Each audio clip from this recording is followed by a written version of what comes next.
moderate this conversation. Just how extraordinary these last few days have been. The Latinx Festival. Monica has opened up this festival to open hearts, to kindness, to giving people voice. And I think that is very tough to do in this world today. So thank you, Monica. I want to introduce Fatima Gross-Graves. She is the leader and CEO president of National Women's Law Center, and she's the co-founder of Time's Up. And Monica needs no introduction. She is the co-founder with Olga of Latinx Festival. And please come up, and we're going to...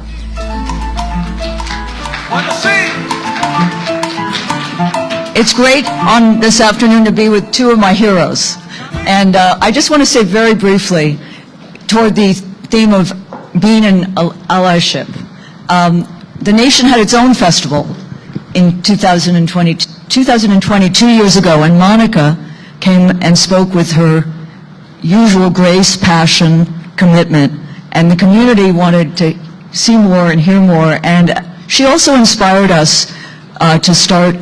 We're going to aim for many, but we're starting with one fully funded fellowship for a journalist who identifies as Latinx, fully funded, and the internship program. I don't know if any of you were here yesterday. It was a brilliant panel on disinformation. Russell Contreras, intern, Nation, 1997. One last thing, there's been so much talk of history, and I think of the Nation, founded in 1865, as an antidote to the United States of amnesia. There is a lot of amnesia in this country. We don't often think hard about real history, and there's a lot going on now to kind of erase the history we can learn from. But as a place that was founded with a teletype and now engages in Twitter, this space is a very kind space. So I want to turn to Monica, first of all, and ask you, how do you think of being in allyship, and how has it evolved in your experience and work? Thank you. Well, I also would like to thank you, Katrina, for the nation's support. You know, you've been one of the media entities that has really put your full support behind this festival and helped to get the word out to all of your subscribers, and we really appreciate the way that you've showed up for us. You know, I think for me, allyship is very basic in the sense that it's, what does it look like to show up for somebody that has an experience that maybe is not your own? And I don't say from another community or of a different background, because I think, as was mentioned earlier in the discussion after the Cultures Latina screening, even in this room, we all have many different experiences. Within the Latinx community, we have different experiences. And so I think we have to think about allyship not just community to community, but even within our communities. And we know we just saw the amazing Unidad. Let's give them another round of applause. And so, you know, I feel like over the course of my years as an organizer and as an activist, what I've seen change is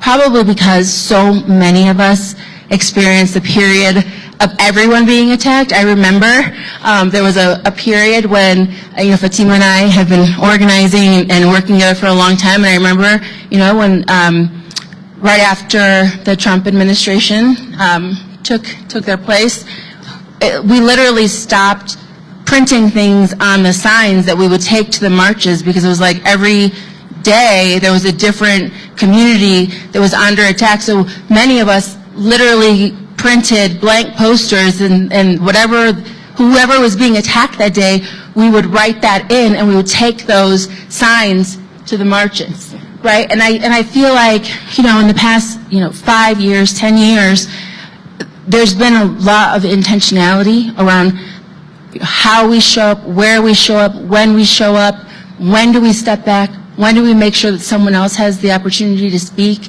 you know, how do we help other people get their work resourced? And I feel like from when I started my organizing years and years ago, that wasn't the case, because there were many times in which, even within nonprofit organizations, we saw each other as competitors. And so thankfully that is something that has changed, and I think, I hope that we see more of that.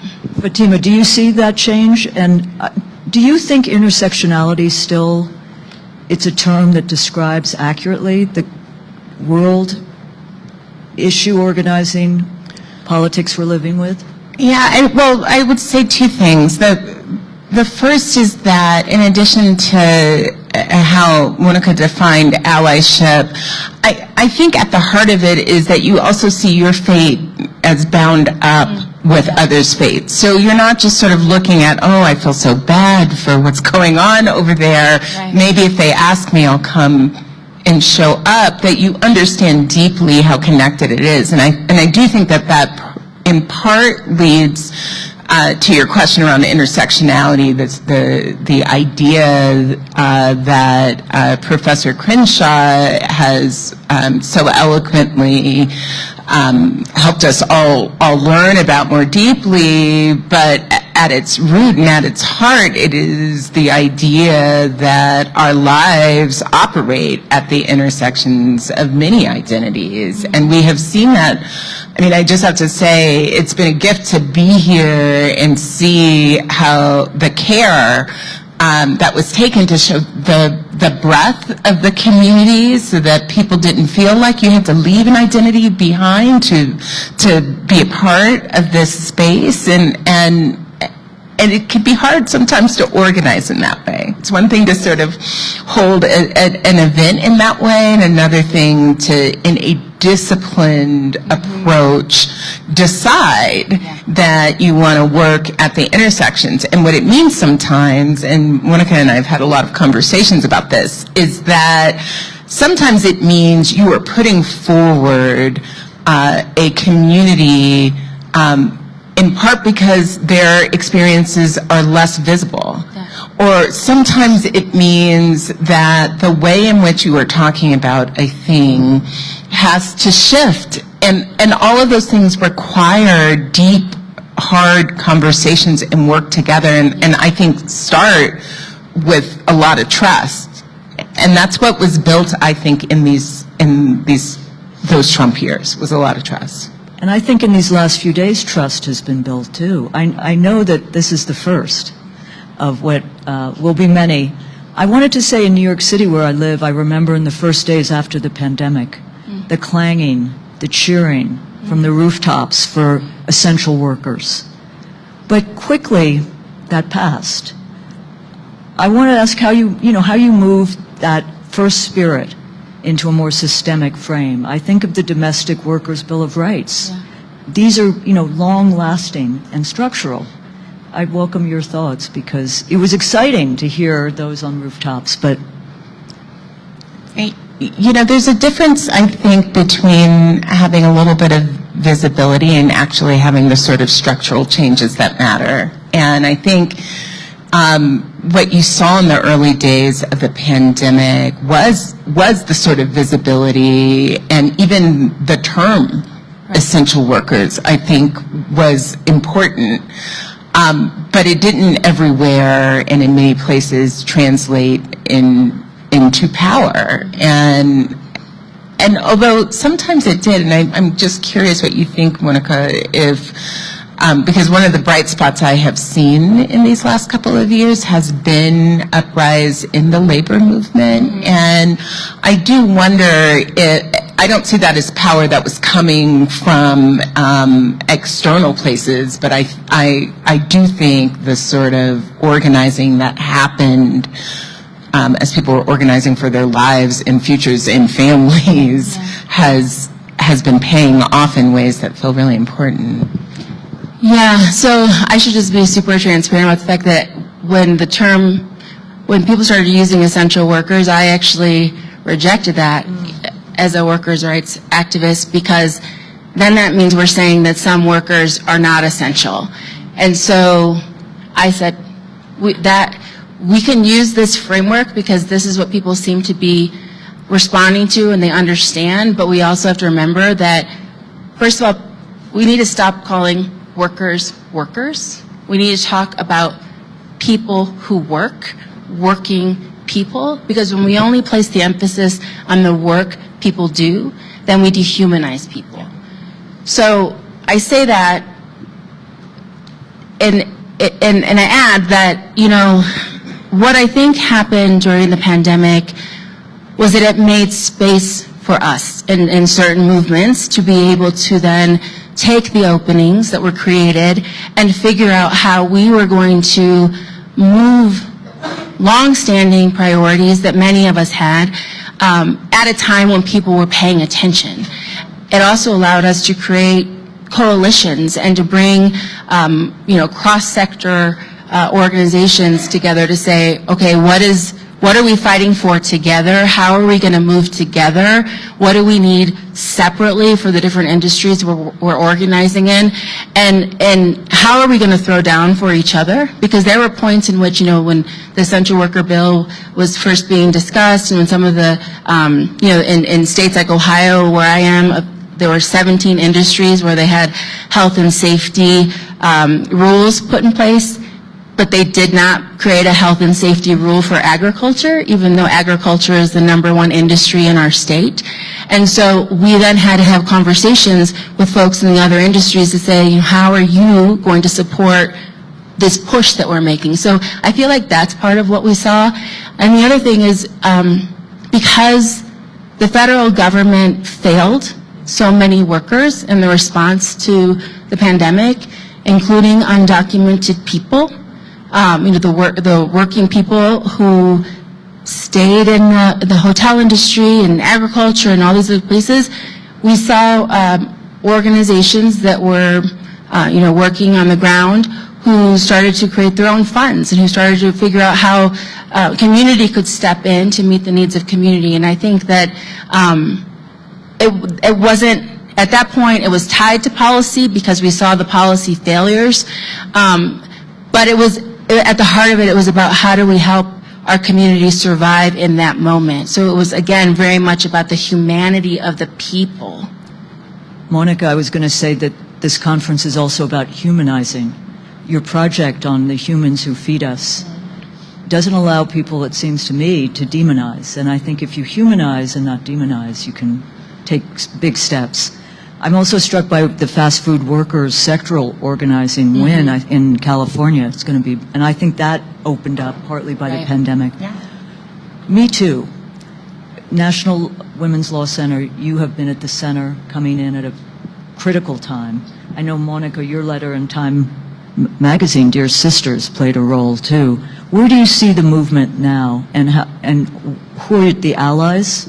And is there a backlash? Well, there's always a backlash. I mean, There's always.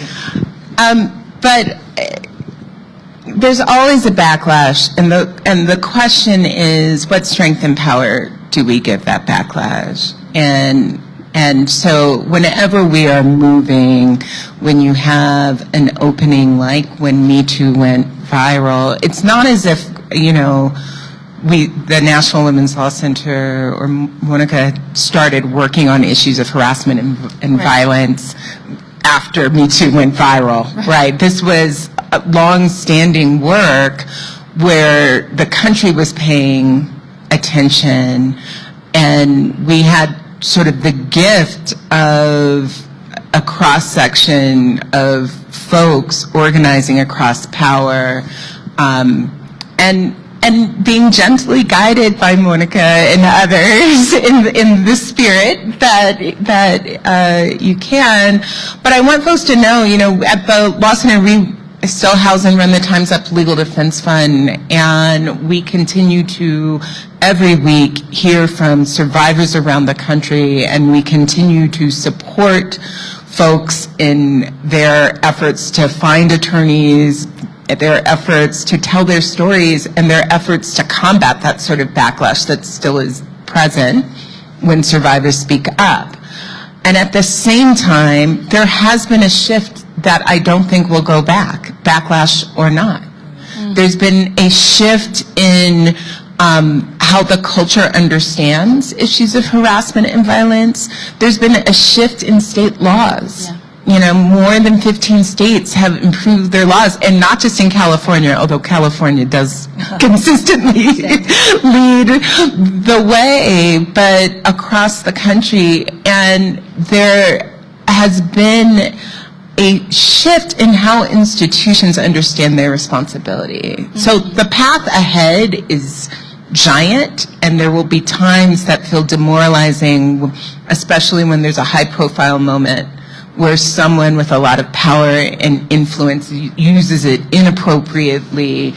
But I know I can't give up as long as there are survivors who are continuing to reach out for support and help, and as long as they understand and know their power, which they do. I just think that those who engage in the project of abuse should be wary. You moved. They should be wary.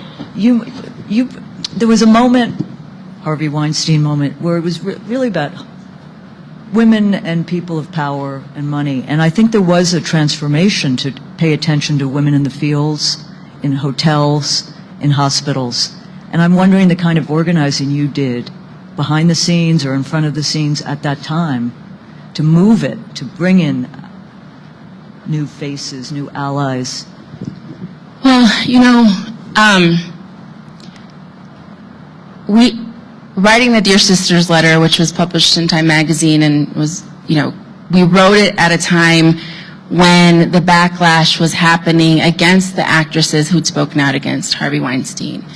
And in the work that we had done for years and years in the farm worker movement to combat sexual violence against farm worker women, first, it wasn't the first time we'd ever shown up for people in other industries who were experiencing this problem. It's just that people hadn't paid attention before.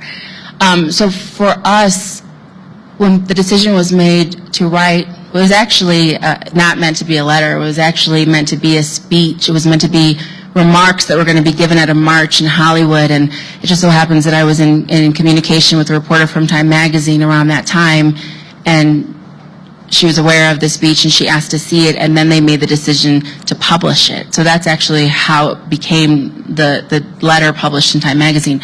But that was, it wasn't like a strategic decision, like we're going to write this letter so that everyone can start talking about sexual harassment against farm worker women. What we understood at that moment when actresses were starting to experience backlash was that, given our experience organizing in the farm worker movement, that if people started to experience retaliation, they were going to close down. They were going to be silenced. They were going to stop trying to change things because they didn't feel like they could. And so that letter was really an offering to say, we believe you and we're going to be with you and we don't want you to be quiet. That's what it was. I saw today that Way to Win has launched a fund of $15 million, Valiente Fund, for electoral work, grassroots electoral work. And there was good discussion earlier about really supporting people down ballot, the school boards, the progressive reform prosecutors. Where do you come down? I know we believe at the Nation that social movements make change, but we're also supportive of electoral politics. Fatima and I are on the Progressive Caucus Center board. You're part of Indivisible. How do you see the inside-outside, so to speak, at this moment? Well, so I think they're deeply connected. When you talk to folks in community, right now, our issues and our people are more popular than candidates. And so I think when I think about the Way to Win Fund, it's so exciting, and what's exciting about it is the idea and understanding that if you are driving political resources to community, that allows communities to be engaged in the process electorally too, right? Because that is one way to exercise our power. And I have to say, we're in a time that has me a little worried, in part because I think people are forgetting all the power that they have. They're seeing so many terrible things happening in this world and sort of feeling like teetering on a little hopelessness. And the antidote to that is action. It is acting consistently, and as part of this democracy, I see this as our democracy and our country, that we get to act as a part of it, and that includes electoral engagement, that includes ensuring our communities have what they need to hold the electeds accountable, but also engage at the ballot. And this is a shared fight in this moment, kind of the fight of our lives. And if we only think about it as a political fight with like a handful of folks that do not know how to connect with our communities, we're going to be in deep trouble. A lot of dark money coming in. Monica, do you have? Yeah, I mean, I also think that there's a myth that exists because in under-resourced communities, under-resourced communities have always been doing the work to build civic power. We just didn't have the money that we needed to do it at scale.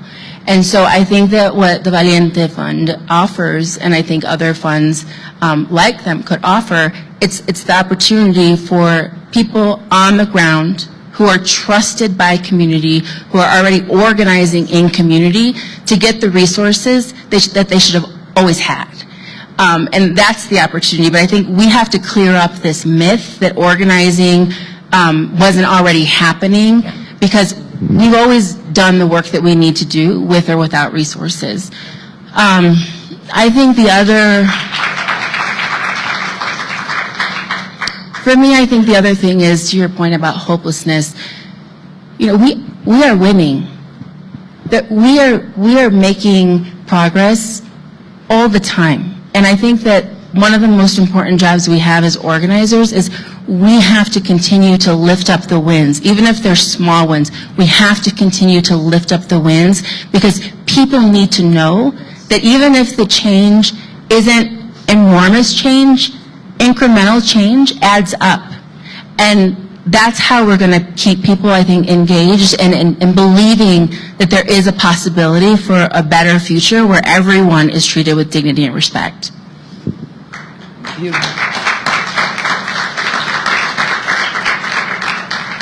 I was going to say that there is such a resilience in so many communities that the despair demobilizes.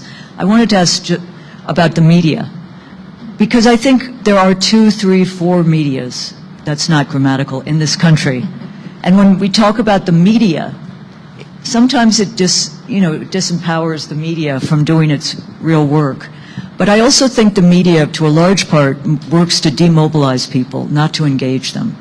I wonder if, one action moving forward would be to find, top 5 what people are reading. Obviously, social media. And that connects to families and friends and those you trust.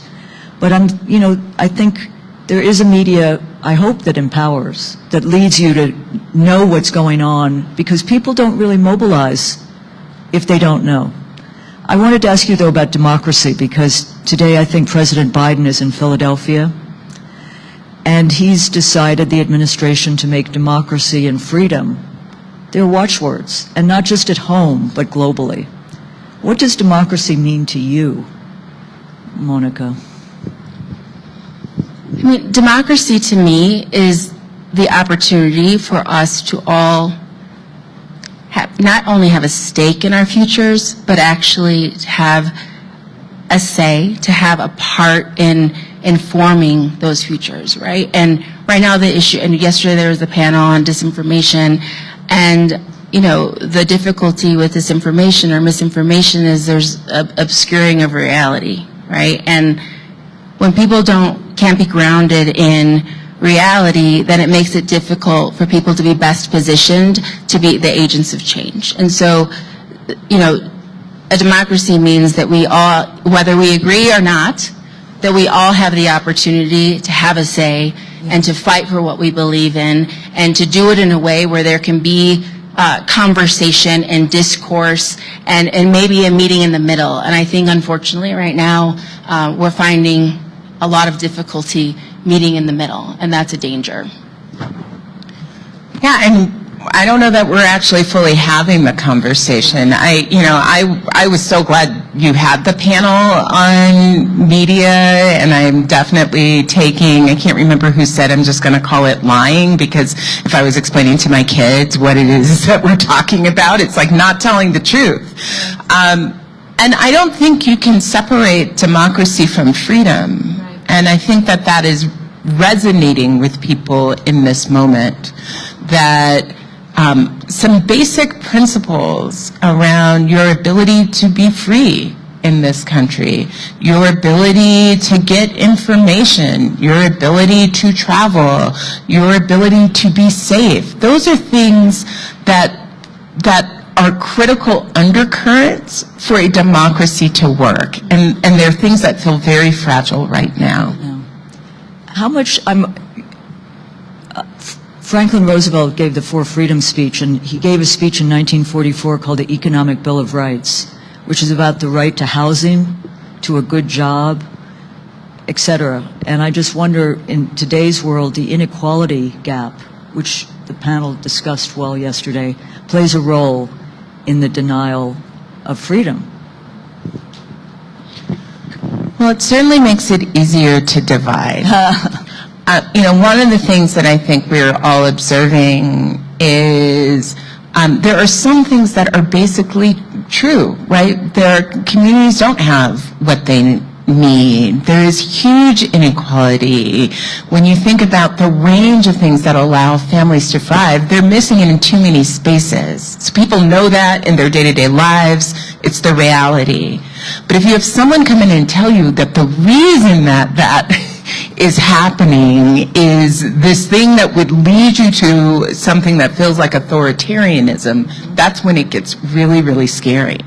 And it is much easier to try to convince people that the reason you're unhappy with schools during a pandemic is because of critical race theory and trans people's existence in schools than to actually deal with what was going on with schools.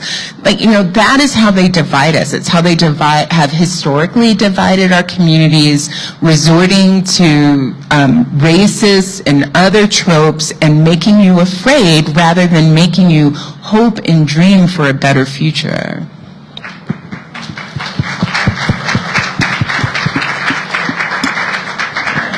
For me, I think that when we consider some of the lowest paid working people in our country who are working 2 and 3 jobs, Election Day is not a national holiday.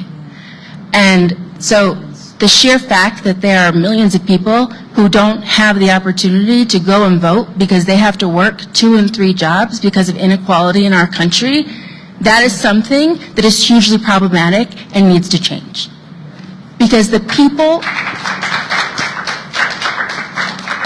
working people in this country who know what they need and who have ideas about who should be leading them are not being given the opportunity to show up.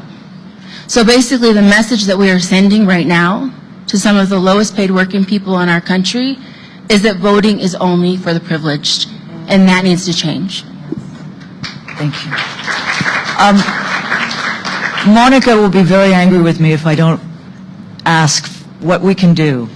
What are the actions? What are the actions we can do to build forward this idea of in alliance? And I want to say that at The Nation, my watchword or meme is there are no lost causes, only causes waiting to be won. And I think that keeps me alive and going. And I welcome, you have many, many ideas. I feel like from this conversation, the most important thing I can say is we have to continue to build bridges. And we have to continue to gather, and we have to continue to share what we need and what we're afraid of and what we need support on. And in doing that, the very specific actions that we need to take will come through. But if we stop gathering, if we stop speaking with one another, and if we stop sharing what we need or what we're scared of, and if we are only in isolation, then how can we possibly even know what needs to be done? So without offering a laundry list of policy asks, which I could do right now, but I won't, we'll email those to you later, keep gathering and keep talking and keep sharing and keep moving and keep organizing. Every single one of us in this room, we have power. We are the powerful. And we are all organizing. So keep organizing.